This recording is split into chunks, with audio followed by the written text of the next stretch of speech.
Hello and welcome everybody, it's Karen.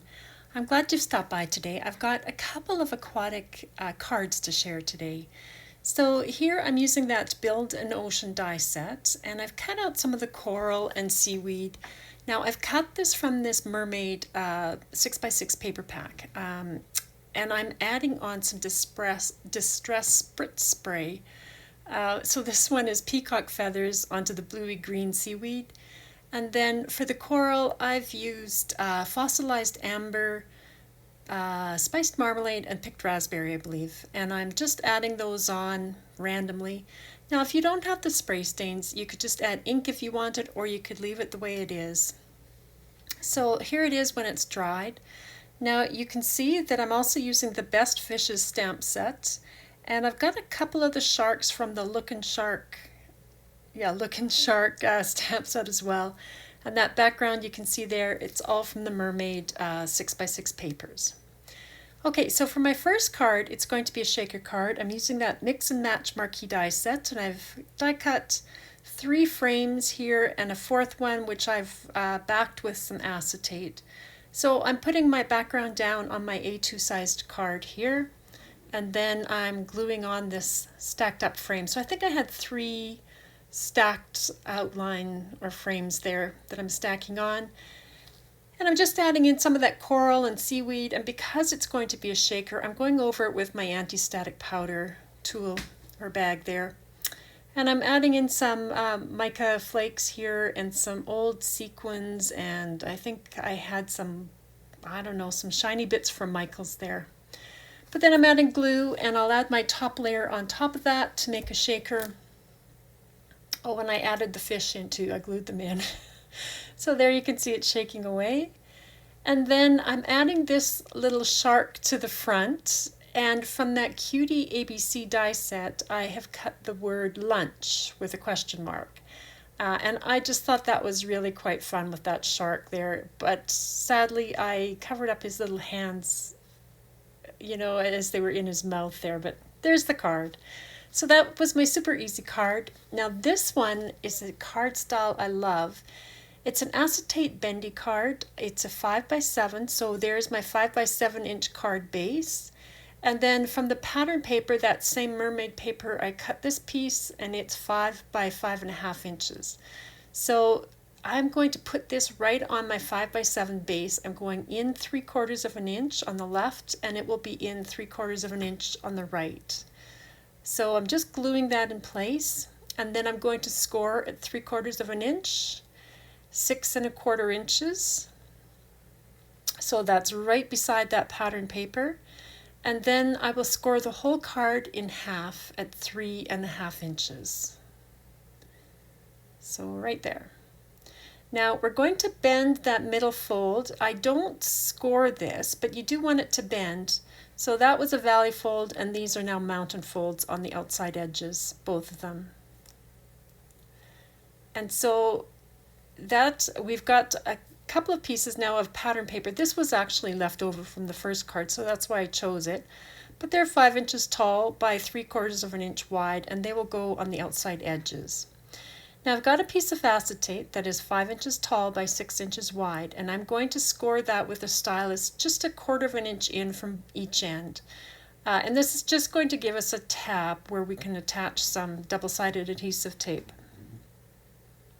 So I'm folding both those under in the same direction and giving them a good burnish. Now this is going to go in the middle of this card, so it's going to cover over that pattern paper. And the goal is it's going to pop out like this. So in order to help it do that, I like to sort of curl it the way you would a ribbon. I'm just sort of pulling it here, but you do have to be a little careful that you're not scratching your acetate when you do this. So I'm not going super hard when I do that, but it gives it a little bit of a curl. And now I've put some red line tape on those tabs on both sides, and I've taken the release paper off on the left. And I'm just going to attach this right to where that score line is, where the pattern paper ends. And just pressing that down, and then I like to burnish that a bit because it helps make that red line tape disappear a bit. And then I can add my piece of pattern paper to this outside edge. Now these are little scrap pieces of acetate. it really doesn't matter what size. Mine is 3 inches by 1 inch, this one, and I'm going to score again at 1/4 of an inch in from both ends. You can make these whatever size you want. They could be taller, they could be wider, and you'll see in a minute how these go on. But again, I'm folding them under just like with the other one, both tabs in the same direction. And now this one is 4 inches wide by 1 1/4 inches tall, and so it's just a little bit bigger than that other one. But again, I'm scoring at 1/4 of an inch from each end, and then I'll fold both of these under as well. Now these are going to go across the center of the card, and we definitely want these to have a curl to them. So I'm really going to pull this one a little bit harder, and if it scratches it doesn't matter because these will be covered by all those images. But you can see that curl there. So the curl and the tabs all go in the same direction, but you definitely want to get a bit of a curl. So there's the second one. And now I've got some red line tape on them. Now here I'm kind of fumbling around, but I was trying to show you, you could put these anywhere you want across that center fold. So you could put them side by side like this, overlapping. You can have one up, one down. And I chose to have the big one at the bottom and a smaller one at the top. And so these are going to be tabs that you can attach all those fish and the coral and the seaweed to. So I'm holding this as flat as I can and pressing it down onto the card. Now, because of that bend we gave it, and because of the bend in the card, it pops out, and there is so much dimension with this. So the second one, I will do the same thing. I'm going to take all the release paper off. I'm pulling it out as taut as I can and putting it across that center line. So when the card is flat, you can see how flat those tabs are. But as soon as you bend the card, there's all that dimension there. It's really quite fun. So here I'm going to add this coral. Now, if you add things to the background, like I'm doing here, I would not put them across that center fold unless you've scored your image in half, but it's going to look kind of weird with a fold in it. So I try to avoid that center fold line. So this one I'm just going on to the right side of it. Now here I've just added a bit of glue to the middle part of this piece of coral, and I'm attaching it right down to that acetate tab. And then you sort of have to just let that set up a bit. And then I've got some seaweed that I'm covering with glue on the front side, just at the bottom of it, because this will attach to the back of the tab. So you have so many choices now of where you attach things. Because this one is going in between the two pieces of coral, and it really helps add to the dimension of this card. Now this little fish is going to go on that upper tab, and I've kind of, they get a little awkward to hold on to sometimes, so I usually use my tweezers and I just stick them on and let them sit there till that glue sets up.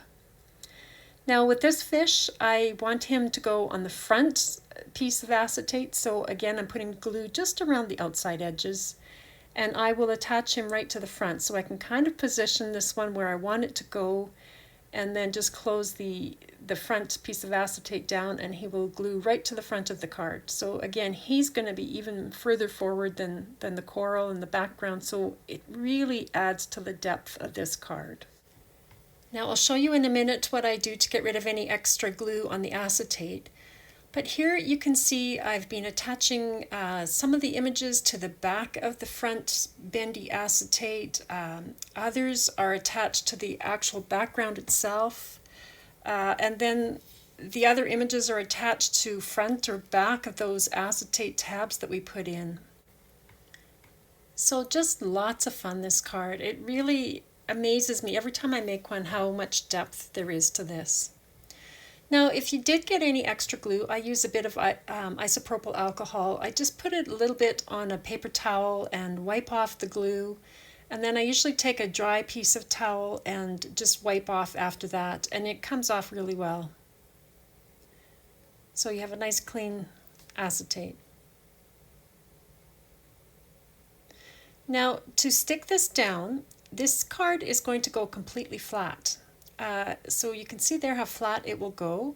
So I'm going to remove this release paper here, and then we're going to pull it nice and tight. It's going to attach right to that fold line on the right hand side there. So I'm just flattening it with the heel of my hand and pulling it till it meets that score line, and then we can really burnish that red line tape again.